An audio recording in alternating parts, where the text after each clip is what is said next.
Este video es presentado por Platzi, la plataforma de educación online que te enseña todas las habilidades para triunfar en la nueva economía digital. Nunca pares de aprender.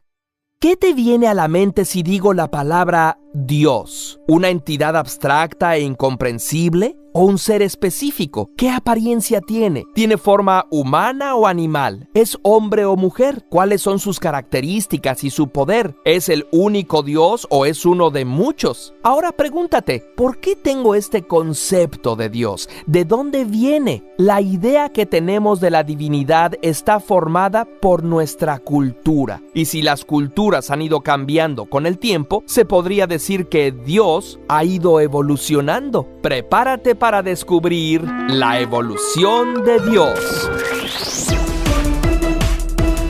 Casi todas las sociedades humanas han concebido seres espirituales que de alguna manera influyen en nuestra vida. Pero, ¿por qué? ¿Estas ideas cumplen algún propósito? En su libro Clarity, Daniel San Martín propone una explicación basada en las propuestas de varios autores. Por ejemplo, para el psicólogo Paul Bloom, Dios tiene su origen en la teoría de la mente, la capacidad que tenemos como individuos de atribuirle pensamientos e intenciones a los demás. Si yo camino es porque así lo deseo, por lo tanto, si veo a otra persona moverse, también debe tener una mente como la mía. Y si ya no se mueve, es que esa mente, ese espíritu, abandonó el cuerpo. Bloom llama dualismo a esa creencia de que cuerpo y espíritu son cosas diferentes y que esa alma puede sobrevivir aún sin el cuerpo. Y si eso es válido para las personas, también deben tener mente los animales, las plantas e incluso los ríos, las nubes, el sol y otros objetos. Justin Barrett llama detección de agentes a este fenómeno. Mira esta pequeña animación similar a la usada en un experimento que se realizó en 1944.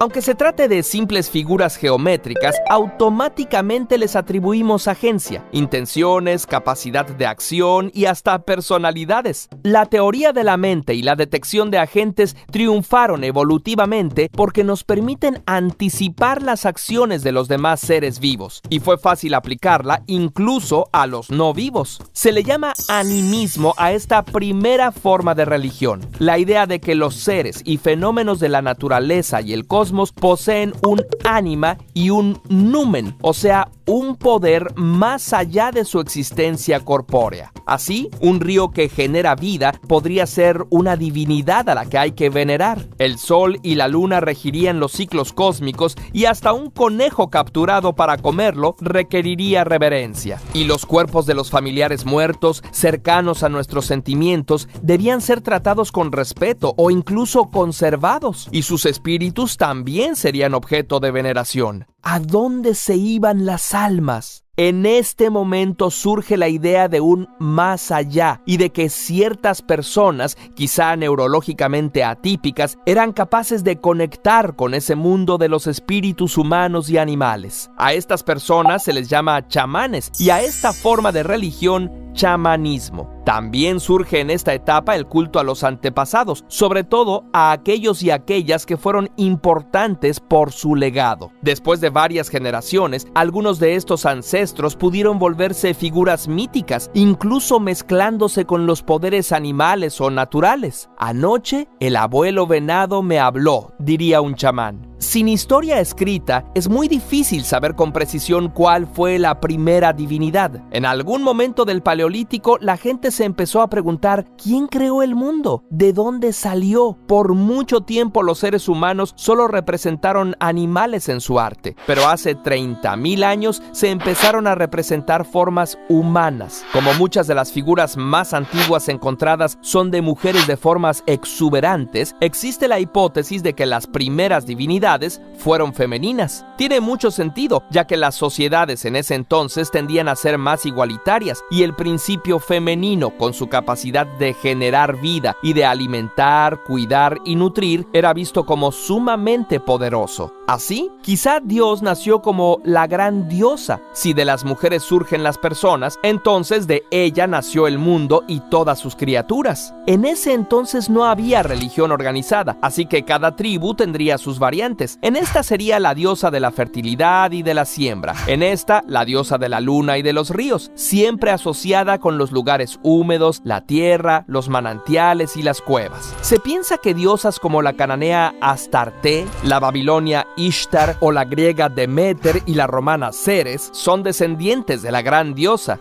Incluso la diosa china Guanyin y la Virgen María conservan atributos de este arquetipo, su papel maternal como protectoras y su asociación con cuevas, como la aparición de la Virgen de Fátima. Pero volvamos a la Edad de Piedra. Se ha probado que el cerebro humano tiene capacidad para convivir en comunidades de hasta 150 personas, pero el culto a ancestros y divinidades comunes permitió la cooperación entre las sociedades humanas. Ya no estaban unidas solo por el parentesco, sino por mitos y rituales compartidos. Se sabe que los sacerdotes o sacerdotisas de diferentes tribus se reunían para compartir sus visiones y ritos. Esto permitió que las comunidades crecieran y se formaran las primeras ciudades con población considerable hace unos 10.000 años. Entre el Neolítico y la Edad de Bronce, la religión empieza a organizarse y a asociarse con el poder. Sacerdotes y reyes son siervos de los dioses, pero gobernantes de los mortales. Estamos en plena etapa del politeísmo. Al organizarse la sociedad de manera jerárquica y patriarcal, las diosas van perdiendo relevancia y los dioses varones se vuelven importantes. Es el caso del Zeus griego y de Odín de la mitología nórdica, ambos denominados Padre de Todos. En el politeísmo se reconocen muchos dioses, cada uno con atributos y áreas de acción diferentes. Los dioses del Olimpo griego, con sus áreas de dominio, sus reyertas y mitos, son de esta etapa, y también los dioses del hinduismo, como Shiva y Vishnu. En Mesoamérica, aztecas, incas y mayas también eran politeístas. Y si te fijas, todas estas sociedades tenían jerarquías bastante rígidas, pero no todo eran grandes dioses. Mucho del animismo aún sobrevivía. Los antiguos latinos, por ejemplo, tenían sus penates, humildes dioses del hogar y de las despensas, propios de cada familia. En una región de Medio Oriente llamada Canaán, sí se adoraba a un gran dios, el dios El,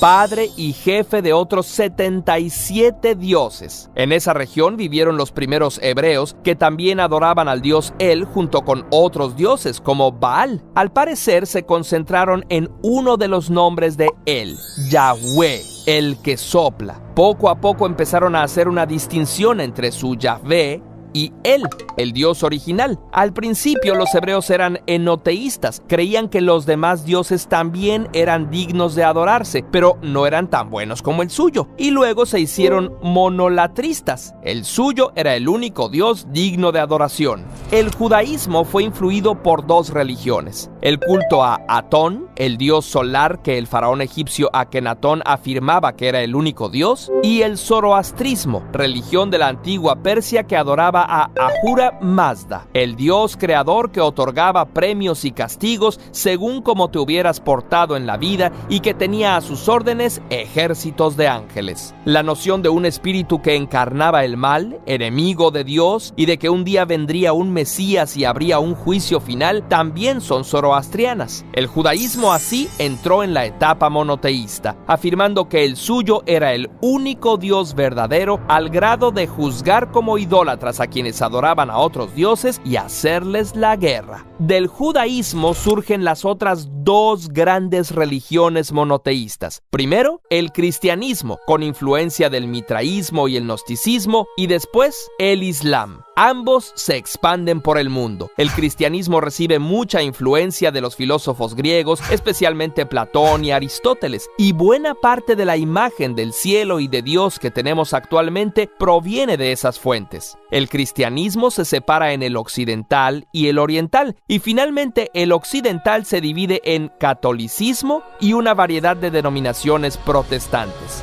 Así, Dios empezó siendo los espíritus de la naturaleza, unos más poderosos que otros, con los que había que convivir, y luego una multiplicidad de personas con caprichos y emociones humanas a los que había que mantener contentos, y de ahí hacer uno solo, con reglas morales que había que seguir. Pero esta evolución de Dios no ha sido lineal, sino que, como la evolución biológica o la de las lenguas, se ha ramificado, produciendo una gran diversidad de ideas, mitos y prácticas religiosas. Aunque 8 de cada 10 personas son budistas, musulmanas, hinduistas o de alguna denominación cristiana, actualmente hay más de 4,000 religiones animistas, chamanistas, politeístas y monoteístas que hoy conviven en el mundo. Cada una con sus fascinantes mitos y rituales y sus dioses tan importantes para sus creyentes como lo es tu idea de Dios para ti.